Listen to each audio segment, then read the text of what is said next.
Meanwhile, Malacanang is not bothered by the unsigned letters in the digital files of pork barrel scam whistleblower Ben-Hur Louie.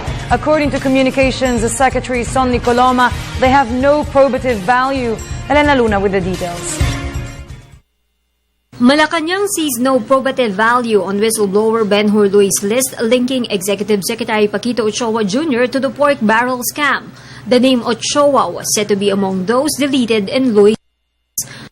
We note that the deleted files purportedly pertain to unsigned draft letters addressed to certain lawmakers and to Secretary Ochoa. Hence, this could hardly be considered as having any probative value. PCOO Secretary Herminio Coloma Jr. reminded the public to remain vigilant. Apart from Louie's list, Janet Lim Napoles has another list linking officials to the scam. Kaya nga't ang sinabi ng ating Pangulo ay dapat maging mapagmatsyag at mapagmasid ang mga mamamayan at huwag pahintulutang sila ay malinlang o maligaw. Kaya rin paulit-ulit nating ipinapaliwanag yung batayang prinsipyo na dapat ay konkretong ebidensya lamang ang magiging batayan sa ating pagninilay hinggil sa kahulugan ng iba't ibang mga listahan o mga senaryo na dinodrawing para sa atin. Secretary Coloma adds there's a possibility the Office of the Ombudsman will release next week its resolution on the motion for reconsideration filed by respondents in the pork barrel scam. In its April 1 resolution, the Ombudsman found probable cause to file plunder charges against Napoles and Senators Juan Ponce Enrile, Chingoy Estrada, and Bong Revilla. At yung pong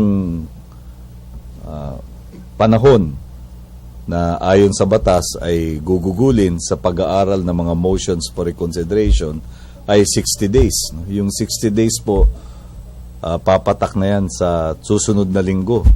Kaya kung susundan po natin yung takbo ng proseso ng batas, ang susunod na hakbang ay makakarinig na po siguro tayo ng anunsyo o pagpapahayag mula sa Office of the Ombudsman hinggil doon sa aksyon nila patungkol sa mga motions for reconsideration.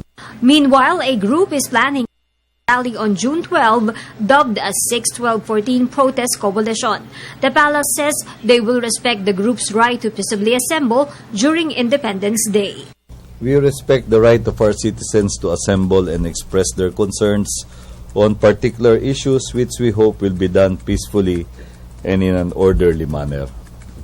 Taon-taon po ay pinagdiriwang natin ang Araw ng Kalayaan at taon-taon naman o halos taon-taon nakakasaksi tayo ng mga pagpapahayag ng iba't ibang saloobin ng ating mga mamamayan sa isang masigla at malusog na demokrasya. Yan ay